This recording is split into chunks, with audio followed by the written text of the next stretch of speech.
Dans le cadre du Mardi Mallette, CEMA TV vous présente La Chronique juridique, une présentation du groupe Mallette, société de comptables professionnels agréés et de services juridiques. Si vous avez des belles ventes et pas une scène dans le compte de banque, c'est probablement que vous payez du long terme avec du court terme. L'agilité financière, c'est important en période de crise. Parlez-en à votre CPA.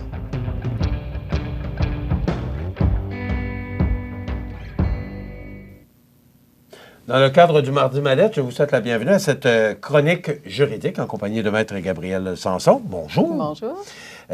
On va parler aujourd'hui des étapes primordiales du règlement d'une succession. Oui. Bon, ça peut être des fois pas compliqué. On va expliquer un petit peu ce qui serait nécessaire. Dans le fond, ce qu'on veut, c'est éviter d'avoir à payer les dettes du défunt. OK. Donc, la première chose qu'on pourrait dire pour partir, c'est de prendre le temps. Prendre le temps, c'est très important. Prendre le temps de quoi?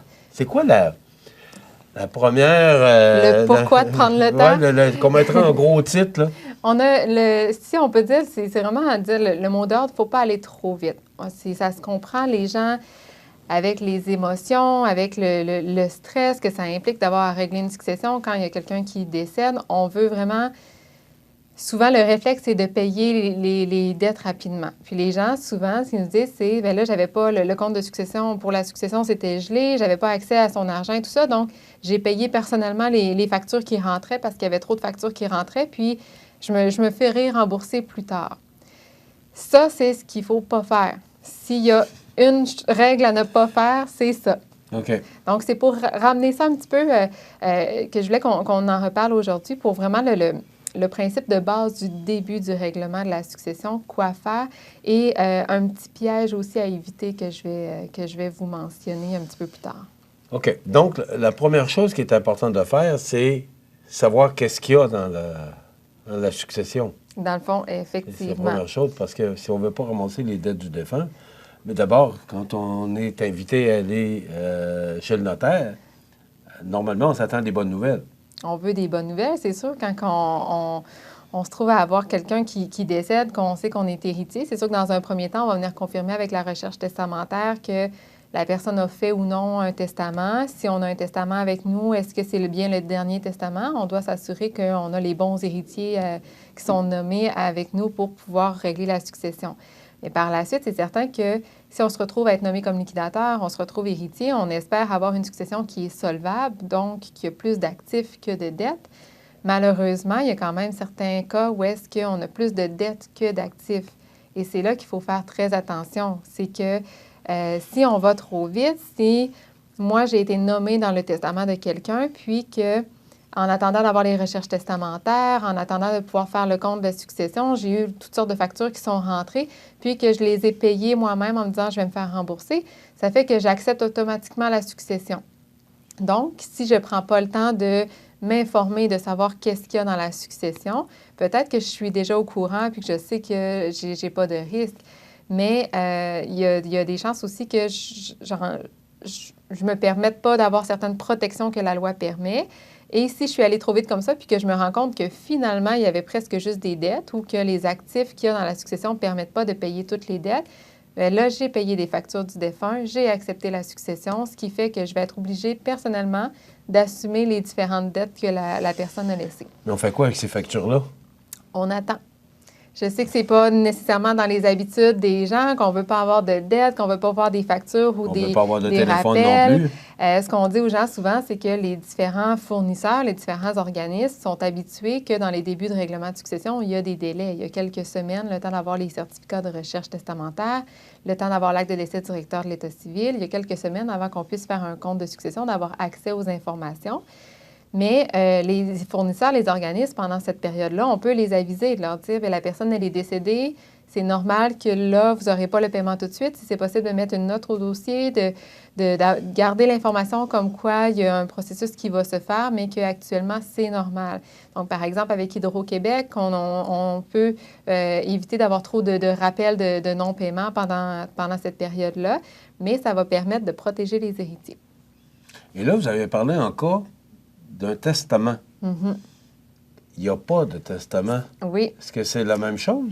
Ce qui est un petit peu différent, c'est que si on a un testament, qu'on a fait les choses correctement, puis que là, on a attendu avant de payer, on est capable de dire, il y a un liquidateur qui est nommé par le testament. Le liquidateur va pouvoir faire des vérifications. Donc, il va pouvoir avoir accès aux comptes dans les institutions financières, aller voir avec les impôts et tout ça. Il va avoir les autorisations requises pour aller chercher l'information pour monter un bilan qui va nous permettre de dire, bien, est-ce qu'on a 10 000 d'actifs, mais 30 000 de dettes, ou si on a 30 000 d'actifs puis qu'on a 2 000 de dettes, ce qui fait que là, on aurait une succession solvable.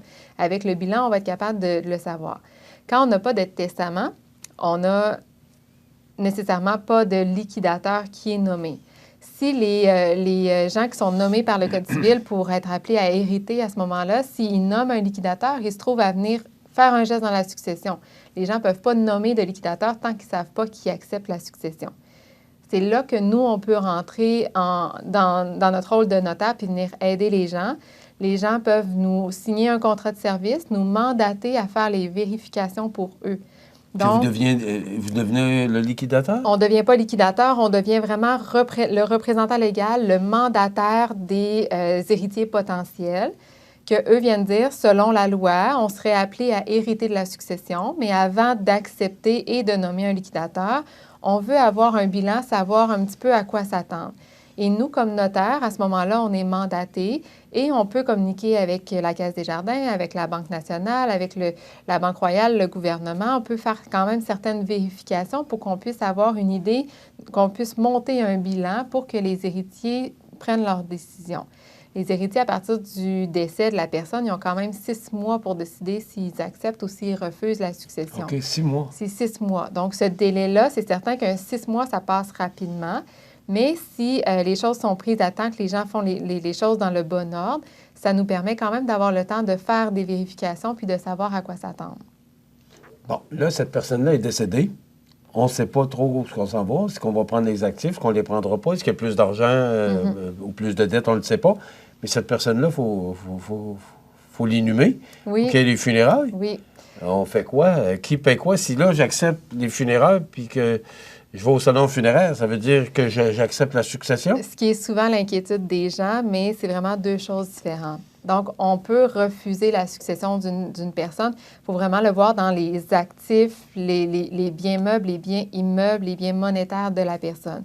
Le fait de faire des funérailles pour la personne, de mandater la résidence funéraire, d'inhumer la personne, c'est pas considéré des gestes dans la succession, puis ça ne fait pas accepter la succession aux héritiers. Mais si on n'a pas accepté encore la succession, il faut voir les dernières volontés du défunt.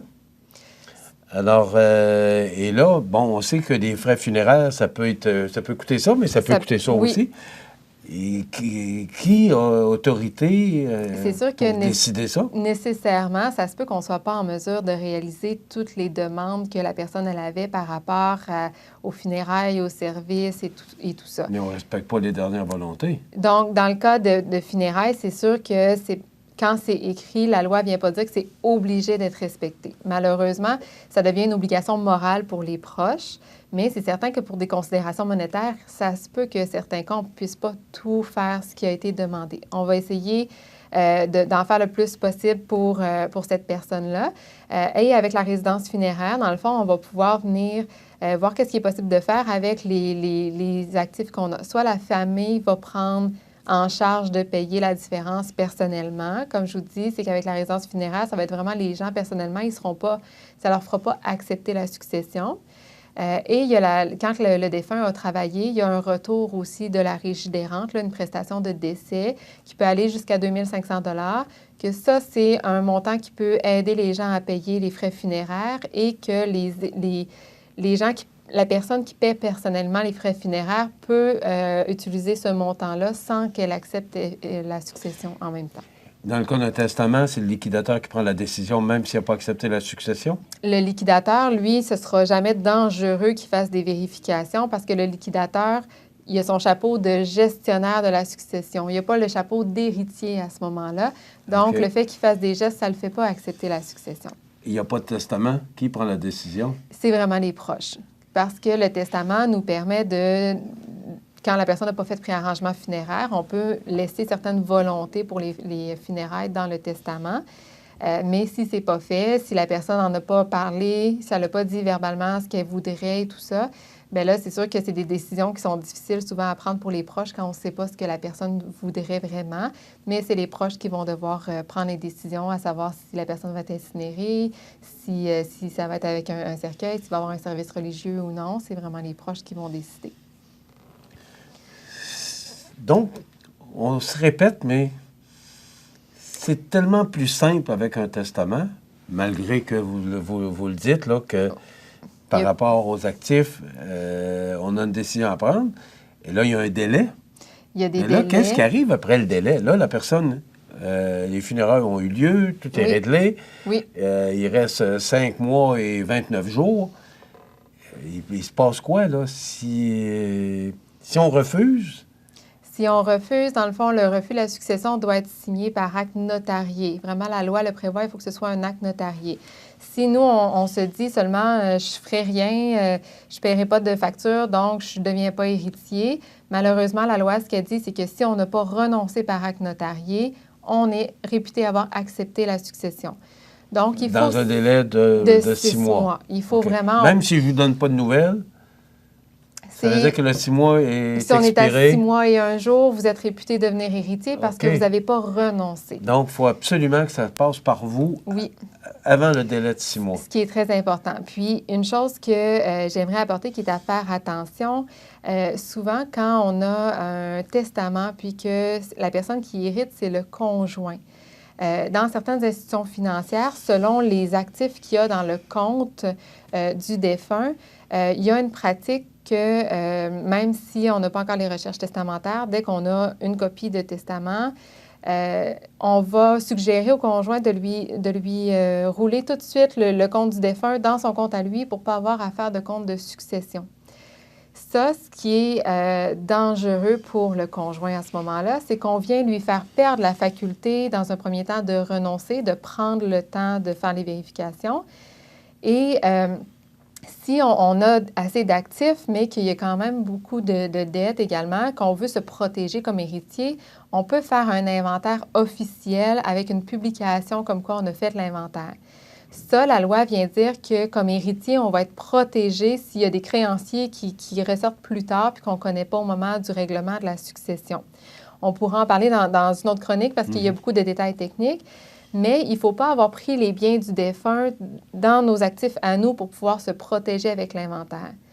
Donc, ce qui est à faire attention, c'est que si notre conjoint vient de décéder, qu'on communique avec l'institution financière, puis qu'on nous dit « oui, il n'y a pas de problème », étant donné qu'on n'a pas un gros montant dans le compte, on peut vous rencontrer tout de suite, même si vous n'avez pas les recherches testamentaires. Et en même temps, ce qu'on vous suggère, c'est de prendre le compte du défunt puis de le mettre tout de suite dans votre compte et plutôt que de faire un compte de succession plus tard. Bien, ça, c'est que, oui, ça se fait rapide. Les gens ils aiment ça parce que c'est fait vite. Mais comme on disait au départ, il ne faut pas aller trop vite. Ça fait que le conjoint n'a plus de faculté de renoncer à la succession si jamais il se rend compte que finalement, il y a beaucoup de dettes. Et le conjoint ne pourra pas non plus se protéger de créanciers qui ressortiraient dans le futur parce que l'inventaire qu'on peut faire et les publications d'inventaire, tout ça doit être fait avant qu'on mette les biens du défunt dans nos biens à nous. Donc ça, c'est à faire très attention. Ce serait encore une fois... Il ne faut pas prendre 6 mois, là. Faut pas aller... faut prendre une décision quand même assez rapidement parce qu'il y a des démarches. Mais il faut puis prendre il faut le respecter temps. un délai de 6 mois. Il faut respecter le délai de 6 mois, mais il faut prendre le temps avant de prendre les décisions. Donc, dans le début du règlement de la succession, avant d'aller faire la rencontre avec l'institution financière ou avant de payer les factures, c'est là que c'est important de nous consulter puis de voir qu'est-ce qu'on devrait faire avec l'information qu'on a. C'est mieux de s'informer, puis par la suite de dire, moi, j'ai l'information, puis je vais m'organiser, que de ne pas s'informer du tout ou de s'informer trop tard, puis de ne plus pouvoir se protéger avec les mécanismes qui sont prévus dans la loi. Beaucoup d'informations. Oui, hein? Alors, les petites étapes primordiales du règlement d'une succession ou comment éviter de payer les dettes du défunt, faites attention, s'il vous plaît, consultez des professionnels pour avoir la bonne information, puis respectez les délais parce que la loi est là, la loi est faite, la loi est écrite. Alors, les gens peuvent se protéger. Après ça, il est trop tard. Il faut consulter et respecter les délais. C'est pas mal les deux points les plus importants. Merci beaucoup. Gabriel Sanson, Merci. qui est notaire ici, service juridique chez Mallette, 14 chemin des Poiriers, Montmagny, 288 57 77, un numéro de téléphone bien important Oui. pour être effectivement. certain qu'on dorme bien le soir. Effectivement. Merci beaucoup. Voilà, ça complète. Dans le cadre du Mardi Mallette, CMA-TV vous présente La Chronique juridique, une présentation du groupe Mallette, société de comptables professionnels agréés et de services juridiques.